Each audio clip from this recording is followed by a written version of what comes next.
let's give Reverend Phil a big Unity of Santa Barbara welcome. Thank you, thank you, thank you.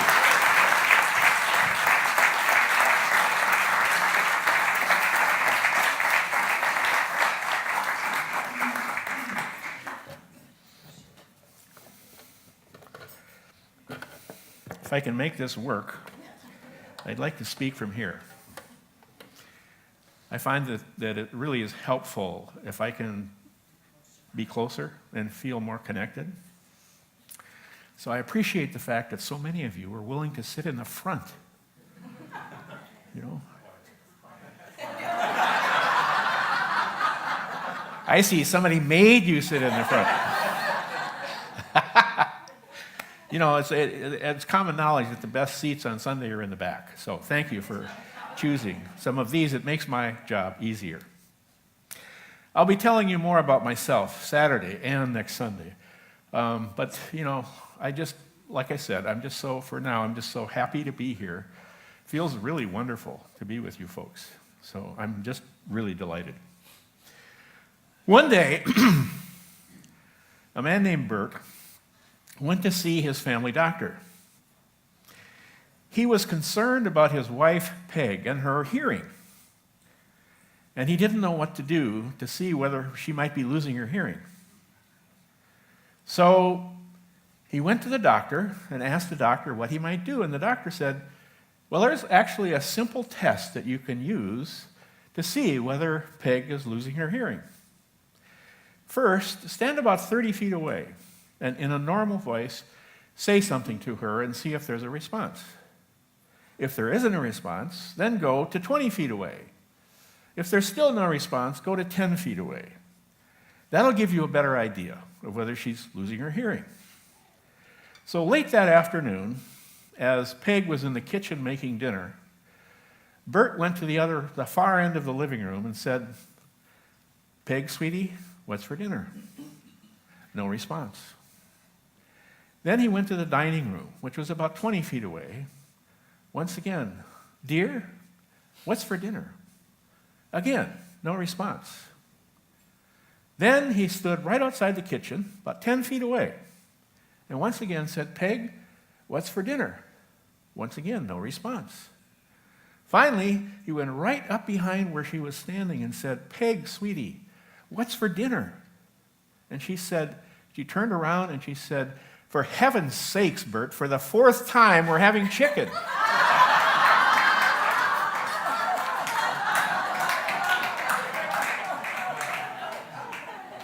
I think that's called projection, don't you think? I'd like to begin with another story. This one is about a man named George. And George, according to his friends, was so shy that he couldn't lead his family in a time of silent prayer. And he didn't like it very much about himself. And his friends were constantly trying to draw him out. And so just before George's 40th birthday, they hatched a plan.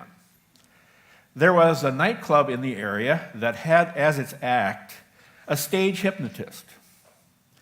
And his friends got together and talked to the stage hypnotist and said, we're going to bring George here on his 40th birthday, and I know that you always ask for a volunteer from the audience. We're going to volunteer George. So sure enough, the night came, they went. There was a packed house. There must have been 300 people there. And when the stage hypnotist asked for that volunteer, George's friends all pointed at George. Well, the only thing George hated worse than the thought of going up on stage was the idea of making a scene about going up on stage. So reluctantly, he went. He turned out to be an excellent hypnotic subject. And when he was in a deep trance, the hypnotist said to George, first of all, you are going to remember every single thing that happens while you're up here on this stage. And then he said, now, George, I want you to stand up and give a 10-minute speech on something that you feel passionate about. And he did. He stood up gave a 10-minute speech on the need for better schools in his area, and he really did feel passionate about that. The speech was so good that when he was finished, everybody rose and gave him a standing ovation. And when everyone was seated, the hypnotist said, "Folks, here's what I want you to know. I did not hypnotize George at all. What I actually did was I de-hypnotized George. He could have given that same speech any day of his life. But every day of his life, he has been hypnotizing himself into how that's not possible." Now, we remember that George was going to remember all this, and he did. And did he ever like how he felt with this whole experience of giving this speech, receiving the applause, all of that? So, he decided to join a Toastmasters club, and eventually became one of the most sought-after speakers in his area. As you might by now have guessed, this is a parable. It's a parable about each one of us. In one of Bernie Siegel's books on healing, and by the way, Bernie Siegel, his books on healing are the best I have ever read anywhere. In one of his books, he said, what most people don't realize is that until we are about 7 years old, our brainwave pattern is almost exactly the same as the brainwave rate of people who are under hypnosis. In other words, you and I and everyone else were being hypnotized for the first 7 years of our life. We absorbed, we took in whatever was there, and we did not question it. We saw it as the truth. Now, the deepest truth in us is that we are all eternal, divine beings. What this means is that the eternal truth about us is that we are expressions of divine love. What we learned in our hypnotized state was how to live in fear. And in that fear, to believe that we needed to be in control and that we needed to attack. The eternal truth about us is that we are expressions of God's divine power of creation. However, what we learn in our hypnotized state is that stuff happens to us. We learn to believe in luck. We learn to believe that we were helpless victims and had nothing to do with whatever happened in our lives. The eternal truth about us is that we are expressions of divine wisdom. What we learned in our hypnotized state was to rely on our puny intellect as the source of our wisdom, instead of the guidance which is available to us 24/7. The eternal truth about us is that we are expressions of divine aliveness. However, what we learned in our hypnotized state is how to hold ourselves back. Anybody learn that one? We learned that death is real because we are bodies which contain souls rather than the other way around. Finally, the eternal truth about us is that we are all expressions of divine abundance. But what we learn in our hypnotized state are things like, I am not enough, and there is not enough. Anybody learn those? The mystics throughout the ages have told us people aren't bad. The problem is that we're asleep to who we truly are. And we were hypnotized by people who were also asleep. Our number one goal here on planet Earth is to wake up to our divinity. Or to do what Emily Cady in her book Lessons in Truth says is to heal our sense of separation from God. And she makes it clear we can't ever be separate from God, but we can have a sense of separation. And this number one goal of waking up to our divinity is true, even if we are completely unaware of it. In fact, even if we're atheists. It is why we attract every person and situation in our life, especially the painful ones, and especially what we call problems. Here at Unity, we are learning to awaken to our oneness with God or Spirit, our oneness with each other, and our oneness with all creation. Albert Einstein is quoted as saying, "Separation is an optical delusion." I couldn't agree with that more. Somewhere in southern Colorado, northern New Mexico, this is what I've heard, where I think it is either the largest organism on planet Earth or one of them. It is an aspen grove which has millions of trees. From above, it looks like millions of individual aspen trees. But that's an illusion, because under the ground, those aspen trees are all part of one organism. They are all part of a system which has the same source, and of course they are all one, not only with that source, but with each other. Doesn't that remind you of us? It is the same. We look like we're separate. It looks like I stop here and you start there. That's not true at all. That's an illusion. We all have the same source. We're one with that source, and we're one with each other. The process of waking up to our true self, the process of being de-hypnotized, the process of getting to what I call emotional and spiritual maturity is called personal transformation. In the book of John, Jesus said to Nicodemus, "If you want to live in the kingdom of heaven, you must be born again." He said, actually, you must be born in two ways. First of all, you must be born of water.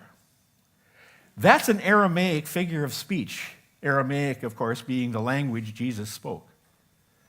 To be born of water in Aramaic means to be purified, to be cleansed. Actually, it's a process of unlearning what we thought was the truth in our hypnotized state. Being born of Spirit, I call that surrendering to our magnificence. The person who's thought of as the founder of modern day transformation is a Russian mystic named Gurdjieff. And Gurdjieff once said that transformation is a process of being reborn. And he said, if you want to be reborn, first you have to be willing to die to who you thought you were.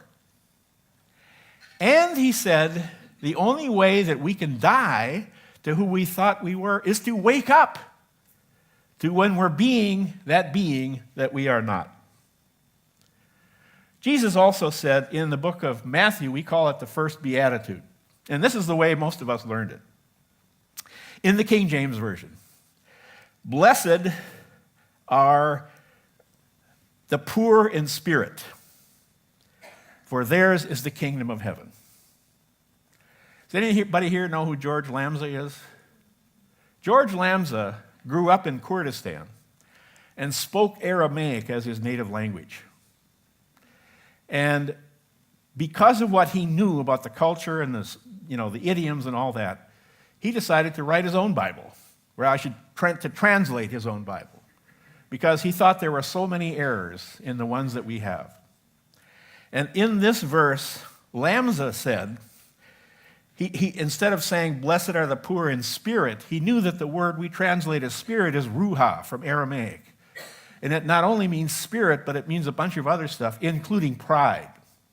So Lamsa said that he would say that verse this way: blessed are the poor in pride, for theirs is the kingdom of heaven. Rocco Errico was Dr. Lamsa's student for 12 years. He learned to speak and write Aramaic fluently.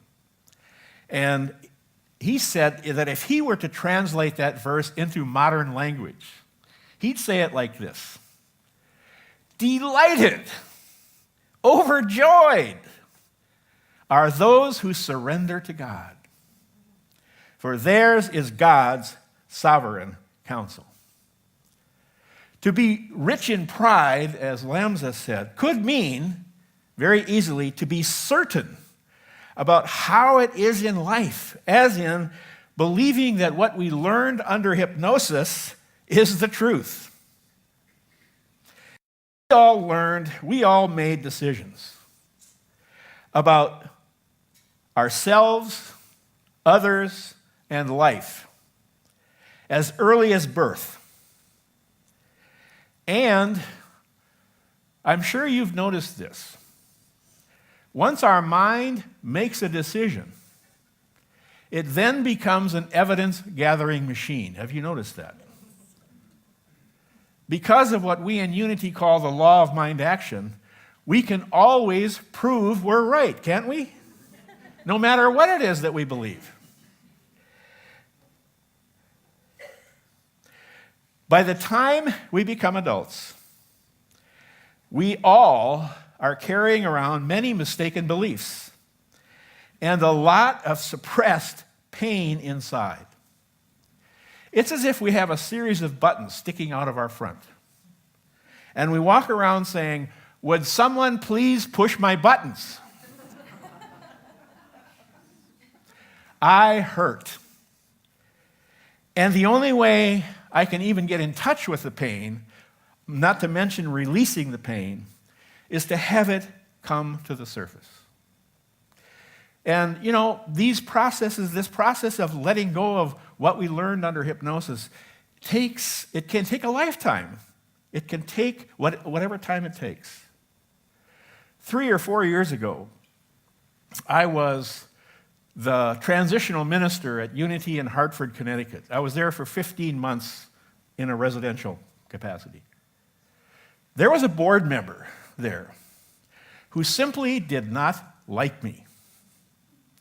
As a matter of fact, I found out later from the board president, she didn't like me since before I got there. This is the way she said it. I tuned into that guy and I got a bad vibe. So, my temptation, as you might imagine, was to believe that this was about her. A Course in Miracles tells us to look for solutions where ones can actually be found. And where is that? So I spent the next 6 months, every morning in my meditation, blessing this woman, getting in touch with any anger toward my mom and other women in my life that I had not fully released yet. Even though I was sure, maybe you can relate to this, I've already done that. You know that one? Yeah. By the time I left, we were wonderful friends and had a wonderful relationship. But it was because I was willing to go where there was a solution, rather than thinking this was about her. In the 1950s, David Sarnoff was the president of NBC television. Color television had been invented, but nobody could figure out how to have it become a mass sold and mass experience thing, everybody have one. Because everybody knew that it was impossible to telecast in color and black and white at the same time. David Sarnoff gathered his engineers and said to them, we all know what's been said about that, but here's what I want. I want you to come up with a way to telecast both in black and white and color at the same time. As the engineers were leaving the meeting, one of them was heard to say, it must be wonderful to have an imagination so completely unencumbered by the facts. It is, isn't it? It's wonderful to have an imagination completely unencumbered by the current facts. So, as we accept the spiritual truth, no matter the current facts, that's how we become transformed. So, how do we become transformed beings? How do we surrender to our magnificence? Well, first of all, we accept what Jesus told us is the truth of our being. When he said, have you not read, I said that you are God's, and all of you children of God, all of you children of the Most High. And he said, to add emphasis, and Scripture cannot be broken. Secondly, we face our false self and stop believing the lies that we learned as children and then continued to tell ourselves. Lies like, and I've had every one of these, lies like, I'm not enough. Lies like, there's something missing in me. Anybody have that one? Lies like, I'm not lovable. Anyone have that one? Lies like, I'm a problem. I did a 6-month-long course in deep transformation. That was the basis of the school that Laura and I eventually led in Minneapolis. And in that course, one of the affirmations I worked with a lot was one I'd like to share with you in case anybody else would be benefited by using this one. I'm going to ask you to say this out loud with me. And that is, everything gets better when I show up. Together. Everything gets better. And you know what? That's absolutely the truth.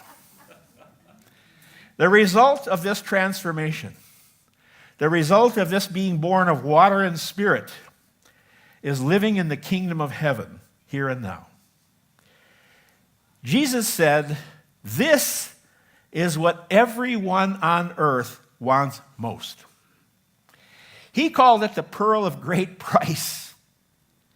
And he said that once we find this, we would do anything to keep it. We'd sell everything we have that we might have this one thing.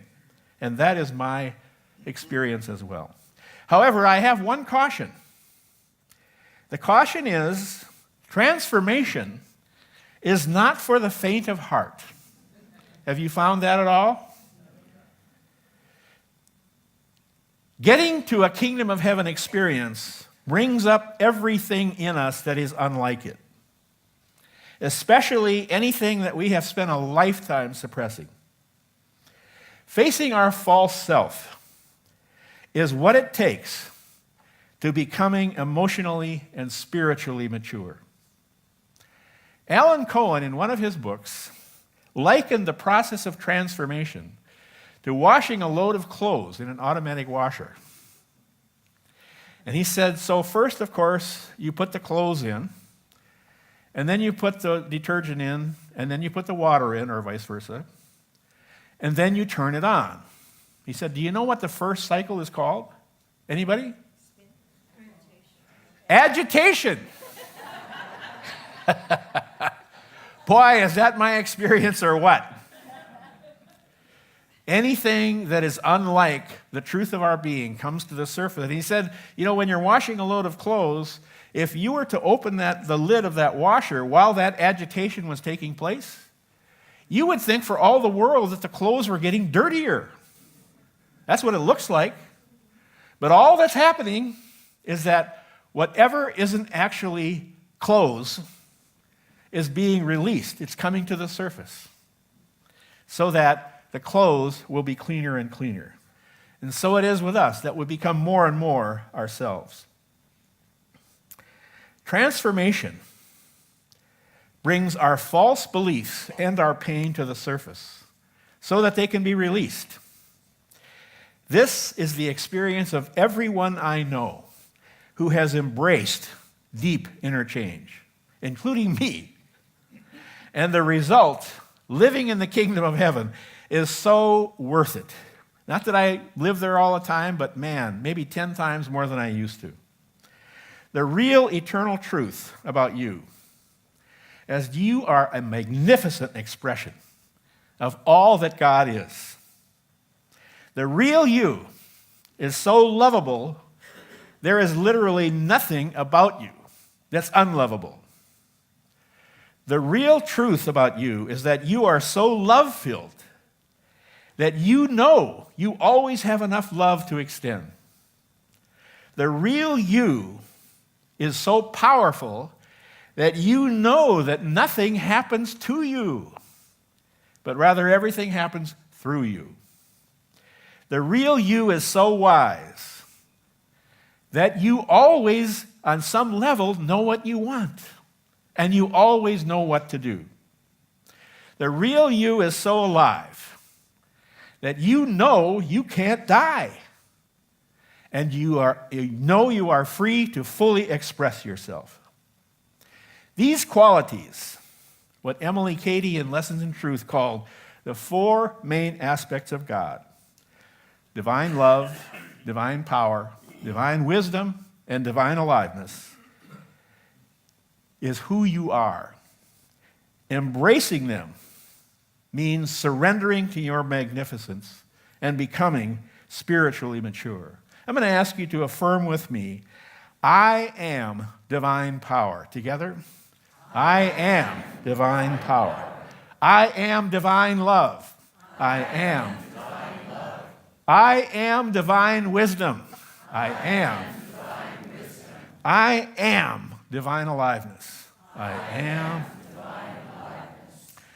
So I'm going to ask you to join us, if you can, this coming Saturday as we take a deep dive into emotional and spiritual maturity, things that will both support you in having the success you want in your personal life and will support this ministry in having the health and success that we all want here too. If you can't join us, let this week be all about facing yourself, both your ego self and your divinity.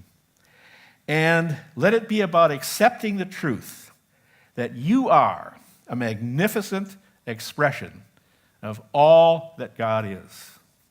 And so it is. Thank you.